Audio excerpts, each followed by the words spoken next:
Alright, I have been actually dreading to make this video all day because if you guys know me, I hate beating down on things. And this is one of those instances where I really don't want to come on here and just beat something down that has already been beat down the last 14 years. But the Buffalo Sabres have lost 10 games in a row. They are currently 11, 16, and 4 for 26 points. They are 29th in the NHL. They are 7th in the Atlantic Division. And again, as I said, they just lost their 10th in a row last night to the Toronto Maple Leafs. So, honestly, it was a year before this 10-game losing streak where Buffalo was a little bit inconsistent. They started off the year not so good. They started off like 0-4. And I was like, I don't really know. Then they fought their way back to, I think, like a 7-4 record. They were like 500, I think. Then they started losing again. Then they had a really impressive California road trip where they went 3-0. They beat LA. They beat San Jose. They beat Anaheim again. Two of those 3 wins should be very easy wins. But still, going 3-0 on a California road trip, that doesn't happen very often. So I was like, hey, I think that's impressive considering the fact that, this team may have struggled on road trips like that in the past. But that's when the streak started. The losing streak started after that 3-0 California road trip. And I even said on the power rankings for November, because it was basically the end of November when it started happening, when they lost 3 in a row. And I said that this team is just still so wildly inconsistent. Like, they would win a bunch, they would lose a bunch, they would win a bunch, they would lose a bunch. And now it seems like they've lost more than they've won, which has become apparent down this stretch. So, again, they have played 10 games on this losing streak, so it's a 10-game losing streak. They have only had 3 of a possible 20 points, which means that 3 of those 10 losses went to extra time. And 3 out of 20 points in a possible 10-game stretch where you could use those points to gain some ground on the Eastern Conference, even if they're like not even 500. If they're like 4-6 down that stretch, they're still close. They're still like relatively close to a playoff spot. And I think we're talking about a different situation here where we're talking about, Buffalo could make it, but now we're talking about the fact that changes need to be made. And I don't think changes are going to be made either when I get into what I have to talk about later on. But let's go game by game. So starting off with a 1-0 loss to Minnesota, above the playoff line, really good team. I think that they're solid. 3-0 loss, 4-3 overtime loss. I'm getting ahead of myself, to the Vancouver Canucks. Again, those are two teams who are above the playoff line. And I'm going to be honest, I'll talk about it more when I get to the end of this video, but I think it's something you got to keep in mind. 3-0 loss to the New York Islanders. Not ideal. They get shut out by the Islanders. That's shut out twice in a week. It's not fun. 5-4 loss to Colorado. A close game, but you're playing a good team. So you're like, okay, I guess you're within 1 goal. 3-2 overtime loss against Winnipeg. All right, Winnipeg, they're like top 3 in the league. You got an extra point out of there too at the very least. So can't really complain there, I guess. And then the following next couple of games is when this losing streak, because up to that point they had lost 5, but up to that point is when the losing streak really started to gain a lot of noise, for sure, a lot of rumblings. And started off with a 5-2 loss to the Utah Hockey Club, and there were a lot of complaints after that, a lot of bashing from Sabres fans. 6-5 shootout loss to the Detroit Red Wings, a game that they had a lead in, by the way. They had a 4-2 lead heading in, a 5-3 lead, or a 2-goal lead, or something like that. They had a lead heading into the third period, and they blew it, and they lost in extra time. They had a 3-2 loss to the New York Rangers, who are struggling right now as well. Like, they're not the only team in New York that is really struggling. So are the Rangers, and so are the Islanders, to be honest with you. They lost 4-2 to Washington 2 days ago. Not great. Again, I know Washington is one of the best teams in the league. And then last night, they blew a 3-1 lead and 2-0 lead to the Toronto Maple Leafs, losing 5-3. And that caps off the 10-game losing streak. Now, I do want to say this. I do want to throw Buffalo some credit and some positives here. I will say this. A lot of the teams they are playing are above the playoff line on this stretch. You look at just these 10 games, they have played 1, 2, 3, I think, 4, 5, 6, 7. That is 7 of the 10 games that they have lost have been to teams who are above the playoff line. The other 3, that being the Islanders, the Hockey Club, Utah Hockey Club, and Detroit. I'm pretty sure Colorado's above the playoff line as of right now. But they're losing, like, those 3 teams. There are teams that are battling for a wild card spot, essentially. So they are in there with Buffalo battling. The only team that I guess I could say is, like, probably out of it by now is, I guess, Detroit. But even then, Detroit's not even really that far out either. So I will give them some credit there. They are playing a lot of really good teams, and the teams that they aren't playing that are like aren't really good are teams that are fighting with them for those wild card spots. I'm not saying that this is acceptable. I'm not saying that this is acceptable at all. And it comes back to my point that I said where if they went like 4-6 on this stretch, I'm like, okay, we're talking about Buffalo in a different light. Maybe we're still bringing up the same conversations, but we're talking about them in a way different light for sure, and not in the fact that changes need to be made, GM needs to be fired, this and that, and all of that stuff. And I do think that plays a factor in here. And honestly, with Kevin Adams, there have been a lot of moves and a lot of things he has said, which has really made me scratch my head. Specifically, Jack Eichel, Brandon Montour, Sam Reinhart, just a lot of guys they gave up on so quickly. Like Eichel with the surgery thing, and I remember the surgery thing. That went on during my freshman year of high school 3 years ago, and it was a whole thing where people were actually taking Jack Eichel's side against the Sabres, and a lot of people actually took Buffalo's side, and I think I took Buffalo's side at the time. And they traded Eichel to Vegas because the surgery that he wanted to have was never done by an NHL player, and instead of just like listening to Eichel and trusting his judgment, they traded him. So I don't understand that. I feel like they give up on people way too quickly. Brandon Montour as well, a defenseman who was barely there. They traded him away for like a 3rd-round pick or something like that, and he turned into something really successful. Sam Reinhart, they moved out for, I think, Levi and I think a 1st, which again, not a horrible return, but Reinhardt's one of the best forwards in the league right now and actually has like 50 goals last year and is on pace to be even better this year. So again, it just seems like they like to move off of people and players who really weren't there for that long to prove themselves, and just because they don't agree with the decision that they make. I don't understand. And you look at those players. Montour just got locked up to a massive deal in Seattle. Great defenseman, great top 4D. Reinhart, again, as I said, scoring at a really high pace. Jack Eichel playing some of the best hockey he's ever played in Vegas. It feels like they give up on some of their guys too quickly. And then Adams comes down and says that, oh, we're not a destination city. We don't have palm trees. We have taxes. And I hear all of that. And I honestly, I'm going to be honest, I look at it as an excuse. I'm going to be honest. And I get it. I totally get it. I get the fact that, they're a city that is not very warm, first off, and they don't have a lot of playoff success, especially recently. And they don't have, they have a lot of taxes. And a lot of teams, like with Jacob Trouba, is the most notable example, the most recent example. Maybe not the most notable, but with Trouba, he had a no-trade clause that said no to Buffalo. So it seems like for a lot of teams, or not a lot of teams, a lot of players, they will say no to Canada and then no to Buffalo, because Buffalo's basically, I just pissed off Buffalo. But they say no to these Canadian teams and they say no to Buffalo as well, just because of, first off, where Buffalo is and the fact that they just don't have success. And it's hard to get out of that. And there are plenty of teams who deal with that issue. A lot of the Canadian markets, as I mentioned, like Winnipeg, Ottawa's a big example of that for sure.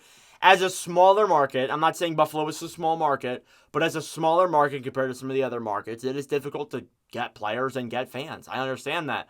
But they have a great market. They have great fans.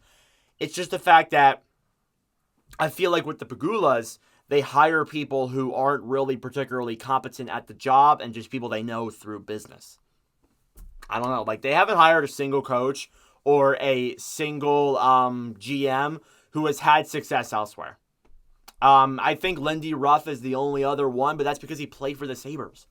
Like, I'm trying to think if there's any other, like none of their GMs really had any success anywhere. None of their other GMs are employed anywhere.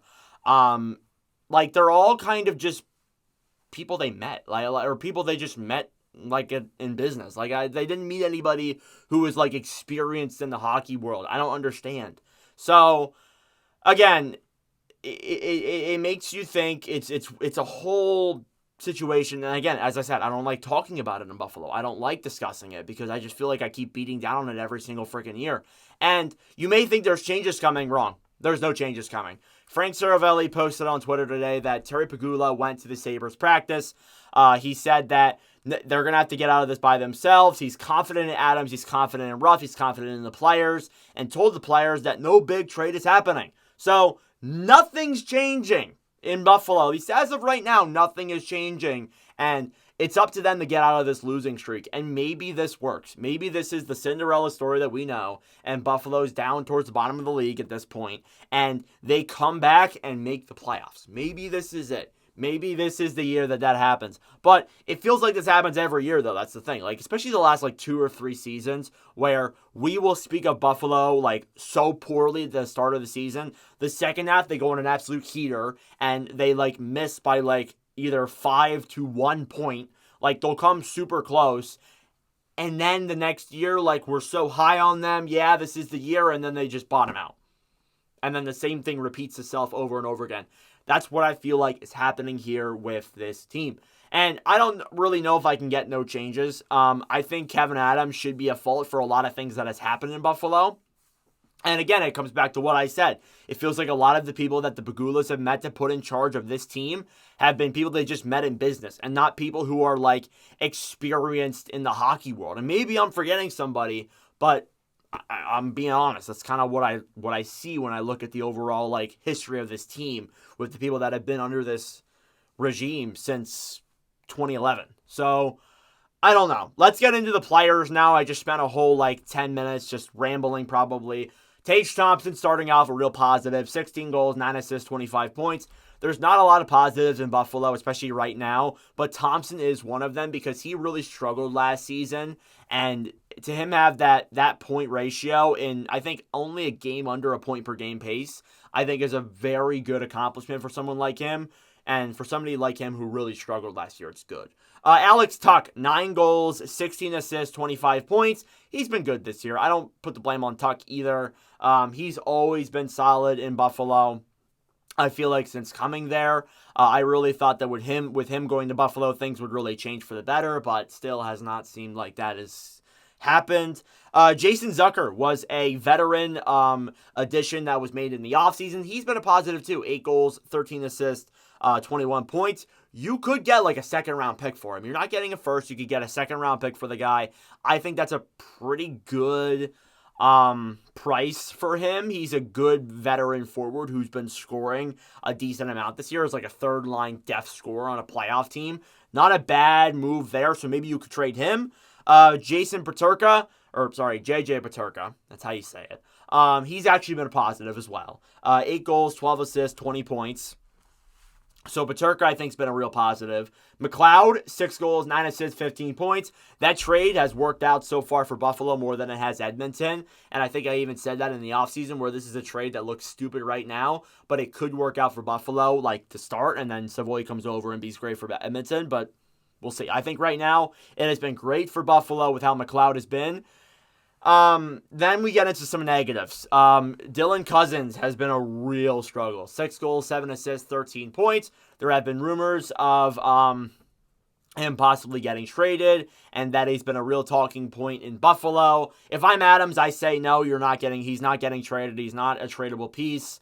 You don't even at the slightest say that you're looking at trading him. You don't at all. But yeah, I think that for Cousins, things got to really pick up. He struggled last year. I thought this would be a better year for him, but it still has not changed with him in Buffalo so far this year. Zach Benson, 4 goals, 6 assists, 10 points. He has not been the best either. Peyton Krebs, 3 goals, 7 assists, 10 points. Again, those are 3 first-round picks right there. I know Krebs was from the Eichel deal, but all of them are struggling. All of them were pieces of this future that even 2 years ago we looked at them and we're oh my God, this is so bright with these players, and they can't get it together. There are even guys that I don't have on this list here, like Jack Quinn is a big example. He has really struggled. He had a goal last night against Toronto, but he has really struggled as well. And I just think that overall it is really like a lot of their forwards. And I mentioned some positives, but a lot of their forwards have just not been scoring at the level that they need to be in Buffalo. I don't know how you fix it. You look at your blue line. I listed probably their three best defenders. Rasmus Dahlin, six goals, 13 assists, 19 points. Dahlin, not the problem. I like Dahlin. Always been a good defenseman. I liked when he was named captain. He is not the problem whatsoever. I will stand by that argument. Power has 4 goals, 15 assists, 19 points.